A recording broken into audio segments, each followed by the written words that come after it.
Now this one is not anybody that you know, but it involves a situation that was kind of interesting to me because there was a man who owns 8 or 9 different car agencies around the San Antonio area, Kehlig, K-E-H-L-I-G, and all of the people that work for him running all these different car agencies said that every Christmas they would give Clarence Kehlig an expensive Christmas gift, like a big barbecue set or something, and then he always gave it away later. They said, we'd like to give him a present for Christmas that he won't give away. And we think if we have you do a portrait of him, nobody else would want it, so we'll. So I said, okay, I will get pictures of the guy, and his children found pictures for me to go by that showed a lot of things that involved his life. There are some stories. One of them is the Bluebonnet Ford Company, so I put lots of bluebonnets in it.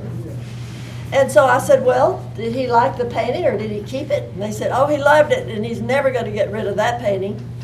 Okay. I'll show you this example is one of that I did for New Braunfels for their yearly Christmas thing. It has to do with, in German, Merry Christmas. That's wonderful. And that was made and produced 7,000 times, so that's my copy of it. Another thing that's fun to do is to do a project that connects the whole family together.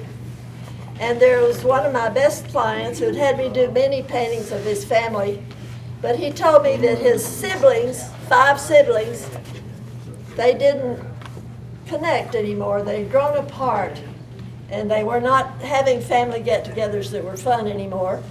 So he wanted me to do a painting that showed some of their family members, and he would have copies made and give to each one of the family. So I did this one. It shows his mother and father in the old pictures that were in sepia, black and white. And in here it shows the 5 siblings right here in the heart. If you'll see the old-fashioned things that are in this picture, the old sewing machine, the old butter churn, the pictures of their car and their church. So I said, well, Eddie, how did that go? He said they loved it, and he made large copies for everyone in the family, and they're now having get-togethers. So I take credit for that. People have had me do portraits of their grandchildren, and they have this made into their Christmas cards, that kind of thing.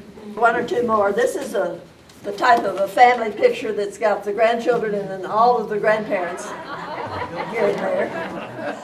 Okay, I have to show you this picture because this is one I did commissioned by our church, and this is our pastor. And he talks about where he grew up, Houston. Since he talked about Houston so much, I put Houston in the rearview mirror.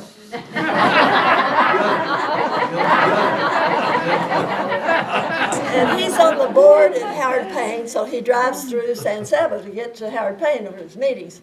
Once he stopped at the Pecan House Grill, and he was wearing his suit, looking all formal, and he said everybody was watching, wondering who. And I said, well, it's because they didn't know who you are. You're supposed to be known in San Saba. But he thought it was wonderful. But anyway. His shoes were clean. Yeah. This is one whose daughter was a missionary to Africa, so I put Africa shape and all this other stuff. Well, engagement painting that apparently some people remember. And this is one where, to me, it's a typical Texas guy. Would you look at his expression and the hat and the whole thing? And it shows in one place in this painting where they were riding the motorcycle and the whole thing, the boots. This is one that I painted as a gamble in San Antonio to represent Fiesta. And I went to the Institute of Texan Cultures and looked up the history of the first Fiesta parade way back in 29 or whatever it was. And I spent 2 weeks looking up the history of this whole thing with all these people in it. Put it on the back. There's Colonel Travis, Bowie, Crockett, the whole thing. And I entered it in a contest. It's for a contest to find the cover of the San Antonio phone book back when they had big phone books. The one that won the contest was a photograph of a Mexican sombrero on Saltillo tile. So I kept this.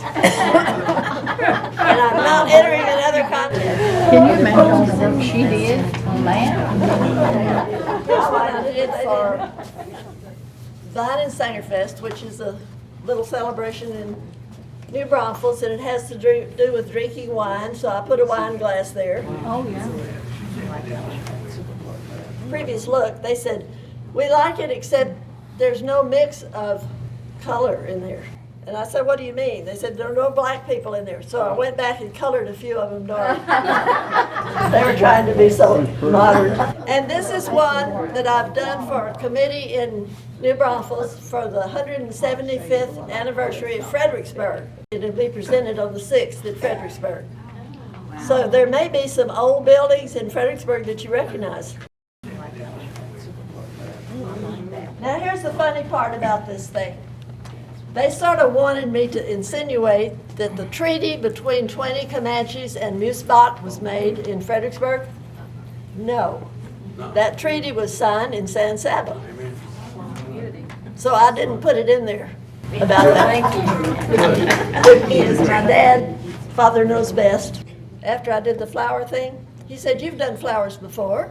And I said, I don't think so.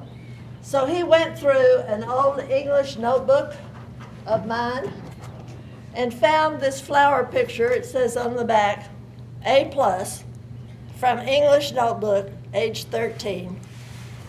And he had it framed and brought it to me. And I had this at 14. Did anybody else have one? I started to wear it today and I thought, no. I love that. And I was 14, and so year before last, we were invited to a party where you were supposed to dress in the 50s. So I dug this skirt out. Well, I couldn't get it around, so I had to add this part right here. Use duct tape. Oh, duct tape.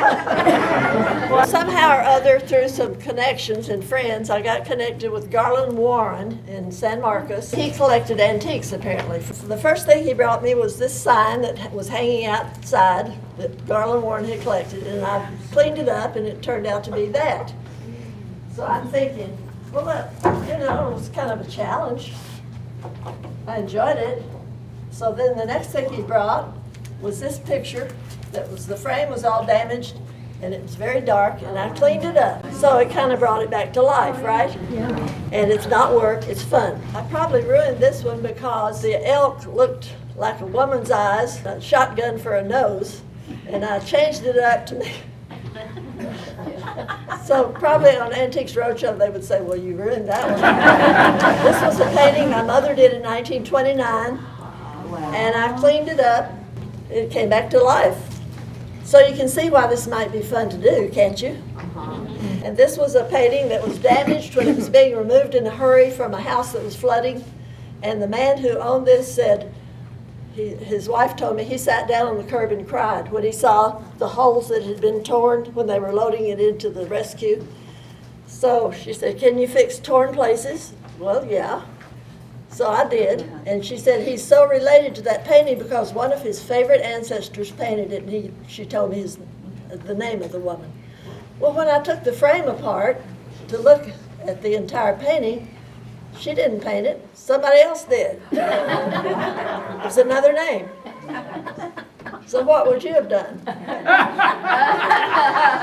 What did you do? I put the frame back on. If he cried about a tiny hole being torn, imagine how he'd cry if it was the wrong name. Did I do wrong? A special person who deals with she's a design studio, actually. She goes to France once a year, brings back a whole carton of ancient paintings. So there's this one painting that when she was in France, the two workers were bringing it down from the storage area, and their fists went through the canvas and tore holes. So I fixed it. And I went into detail about his medals he had in this painting and found out that the oldest medal was 200 years ago, so that's how we dated the painting. And the frame was in bad shape too, but that's easy to fix. Just like magic. an elderly lady in our Sunday school class who also went to Baylor, and so she was always patting me on the shoulder and everything. She said one time, you know, Larry went to Texas Tech, so his school initials are TT. You went to Baylor, so that's BU. So y'all are a good combo, aren't you? Oh. B-U-T-T. One other thing I wanted to mention that I brought to show you, in case you have not ever seen Mike's book. This is what he had me do the cover for. That shows Mike and who was the other guy? Dwayne Brewster. Dwayne Brister. And they're fishing. The subject of the book is down the road and around the bend, because it's stories of his childhood that he remembers. And the county itself, the river, is shown on here. So if you haven't seen this book, it's worth a read. It's very enjoyable. Anybody have a question? I have an announcement. An announcement, okay. An announcement. If you're looking for the best gift to give, especially somebody that has everything, is one of those, like that personal picture she did for me.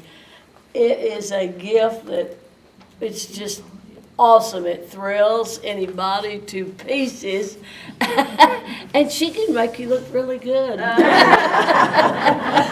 senior.